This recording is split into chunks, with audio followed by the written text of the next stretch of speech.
नमस्कार। बड़ी खबर में मैं कादम्बिनी शर्मा हूं आपके साथ। और सबसे पहले बात पश्चिम बंगाल की। पश्चिम बंगाल में दूसरे दौर के मतदान में शाम 5 बजे तक 80.4% मतदान हो चुका है। आज पूरे दिन सबकी नजरें नंदीग्राम पर टिकी रहीं, जहां ममता बनर्जी का मुकाबला बीजेपी के शुभेंदु अधिकारी से था।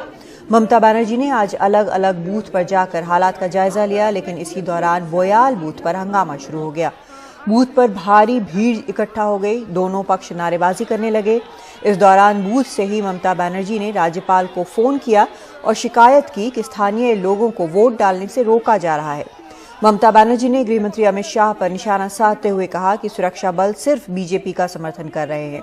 अगर लोग वोट ही नहीं दे सकते तो चुनाव आयोग पर कौन भरोसा करेगा। वहीं शुभेंदु अधिकारी ने कहा कि ममता बनर्जी नौटंकी कर रही हैं क्योंकि उनकी राजनीतिक जमीन खिसक रही है।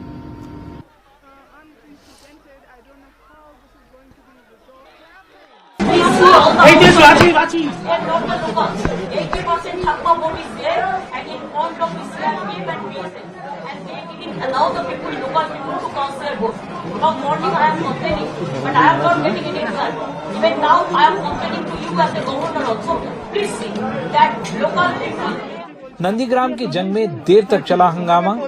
ममता बनर्जी ने राज्यपाल को फोन किया और बताया उनकी जान खतरे में है। ये सारा बवाल तब शुरू हुआ जब मुख्यमंत्री बोयाल मतदान केंद्र पहुंची। यहाँ भी टीएमसी ने चुनाव आयोग से शिकायत की है कि बीजेपी कार्यकर्ता और कुछ मामलों में सुरक्षा बल भी टीएमसी के लोगों को वोट नहीं देने दे रहे। तृणमूल कांग्रेस ने 2 मुख्य आरोप लगाए हैं। एक तो उन्होंने बताया कि करीब 10 बूथ में बीजेपी के कार्यकर्ता घुस गए हैं और वो वोटिंग अफेक्ट करने की कोशिश कर रहे हैं। और दूसरा उनका ये आरोप कि करीब 100-150 मशीनें काम नहीं कर रही, जिसपे ईसी ने अपना स्पष्टीकरण भी दिया है। क्योंकि ये नंदीग्राम की बात हो रही है तो यहाँ लगाए हुए एक एक आरोप को बहुत ही गंभीरता से लिया जाएगा, क्योंकि यहाँ पर स्टेक्स बहुत हाई हैं। जैसे कि आप देख सकते हैं मुख्यमंत्री खुद यहाँ पर हैं। मुख्यमंत्री जो व्हील चेयर से पहुंची सीधे पोलिंग स्टेशन में चली गई। यहीं से नाटक शुरू हुआ। बिल्कुल आमने सामने का टकराव। हालात किसी भी समय विस्फोटक हो सकते थे। दोनों तरफ से नारेबाजी जारी थी। एक तरफ खेला होवे तो दूसरी तरफ जय श्री राम।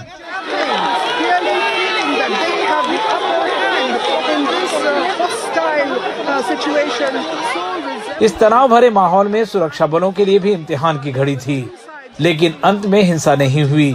बेशक 2 घंटे चला हंगामा। कुछ देर बाद बहुत बड़ी तादाद में अर्ध सुरक्षा बलों के जवान चले आए। थोड़ी सी कोशिश से भीड़ तितर बितर हो गई। पोलिंग स्टेशन के दरवाजे खोले गए और मुख्यमंत्री बाहर निकली। उन्होंने कहा इसके लिए अधिकारी नहीं अमित शाह जिम्मेदार हैं। क्या करेगा बेचारा? All of the central forces है, हम उसको लिए हम I am proud of them, हम उसको हमारा बाबा सिस्टर मानते हैं। लेकिन वो तो होम मिनिस्टर इंस्ट्रक्शन दिया है। क्यों इलेक्शन कमीशन होम मिनिस्टर का इंस्ट्रक्शन सुनेगा? इसके फौरन बाद प्रधानमंत्री ने एक रैली में इस तमाशे पर चुटकी ली।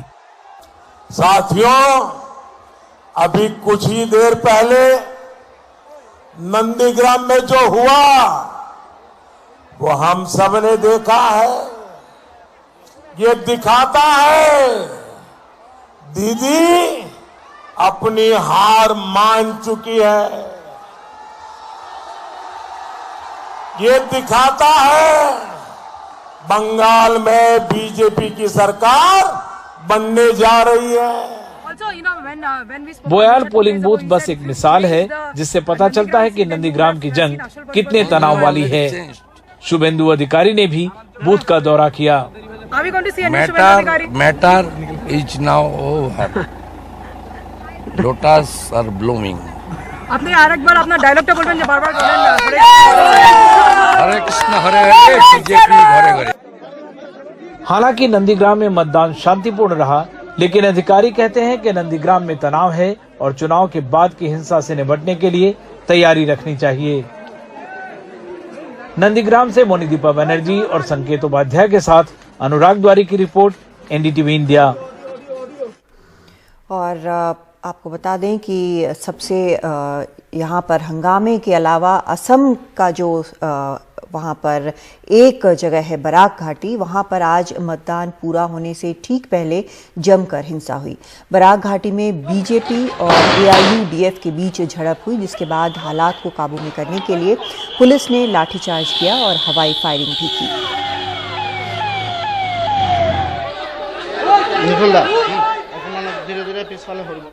और असम विधानसभा चुनाव में शाम 6 बजे तक 76.5% मतदान हुआ।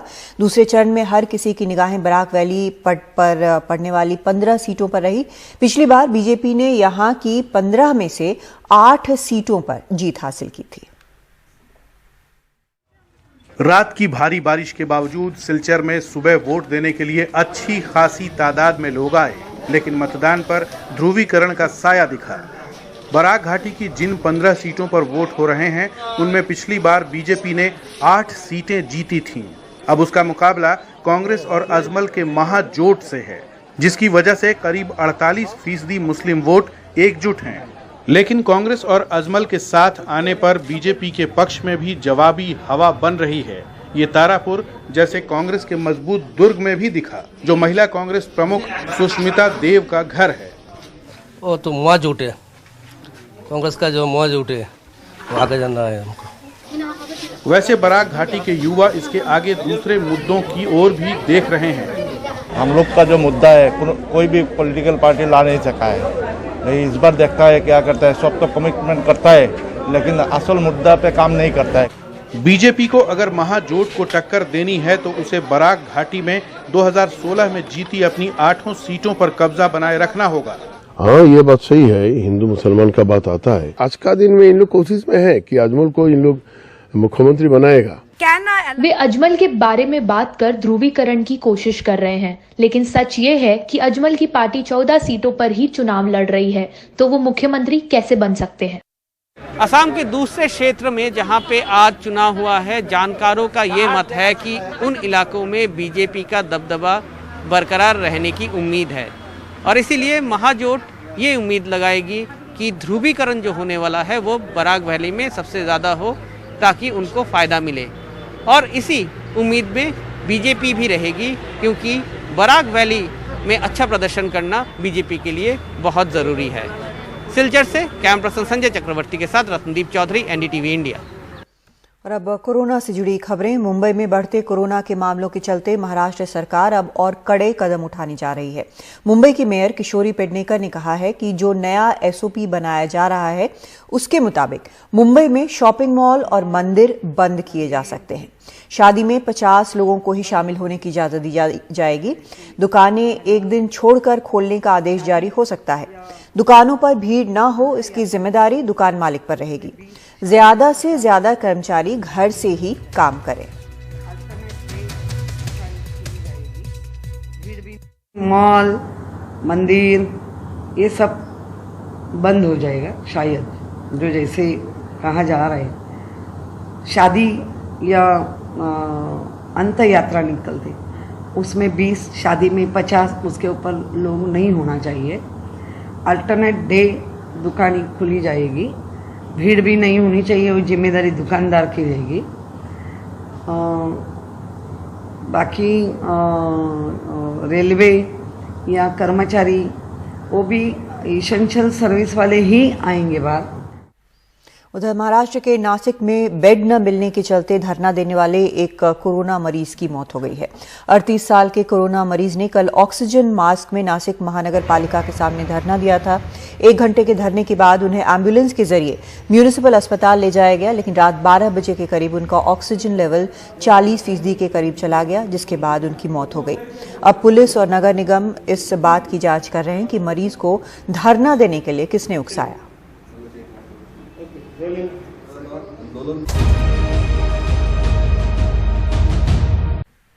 देश में आज से कोरोना के टीकाकरण का तीसरा दौर शुरू हो गया है। अब 45 साल से ऊपर के सभी लोगों को कोरोना की वैक्सीन लगाई जा रही है। सरकार ने अब फैसला किया है कि छुट्टी के दिनों में भी वैक्सीन लगाई जाएगी। 46 साल के नवलेंदु सुबह ही आरएमएल अस्पताल पहुंच गए कोरोना की वैक्सीन लगवाने के लिए।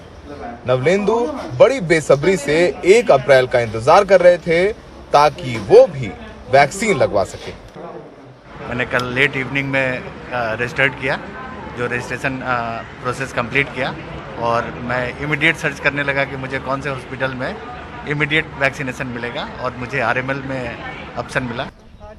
ये तस्वीरें दिल्ली के मैक्स साकेत की हैं। प्राइवेट अस्पतालों में भी पहले दिन लोगों की अच्छी खासी भीड़ देखने को मिली। जिन लोगों का पंजीकरण नहीं था उनका भी तुरंत पंजीकरण कराकर टीकाकरण किया गया। कोरोना के बढ़ते मामलों को देखते हुए केंद्रीय स्वास्थ्य मंत्रालय ने राज्यों को निर्देश दिया है कि अप्रैल के महीने में सभी दिन कोरोना का टीका सरकारी और प्राइवेट अस्पताल में लगाया जाएगा। सरकारी छुट्टी के दिन भी टीका लगता रहे। ये एक प्रकार से रेस है। आप ये मान के चलिए कि कोरोना द्वारा जिस रफ्तार से बढ़ना शुरू हुआ है, हम लोगों को वैक्सीनेशन जितना ज़्यादा जल्दी करेंगे हम लोग उसमें मदद मिलेगी, जो वैक्सीनेशन का जो चेन है इन्फेक्शन का उसको ख़त्म करने में। जब रेस आदमी करता है तो फिर ये नहीं सोचता है कि आज छुट्टी है कि आज नहीं छुट्टी है, तो फिर पूरे जोर शोर से हमें उस काम को करना चाहिए। बदलाव ये है कि जहाँ जहाँ ज़्यादा संख्या में वैक्सीनेशन होना है वहाँ वहाँ हम अपने सॉफ्टवेयर में ये परिवर्तन कर रहे हैं कि आप घंटे घंटे पे या 2 घंटे के अंतराल पर भी आप अपना अपॉइंटमेंट करा सकते हैं। मतलब पहले क्या व्यवस्था थी सर? और इसमें पहले व्यवस्था हम लोगों ने अब तक जो की थी वो व्यवस्था ये थी कि आप फोरनून में और आफ्टरनून में आप करा सकते हैं। कोरोना की वैक्सीन ज्यादा से ज्यादा लोगों तक पहुंचे उसके लिए RWA भी कोशिश कर रही है। कई RWAs ने कुछ अस्पतालों के साथ समझौता कर रखा है।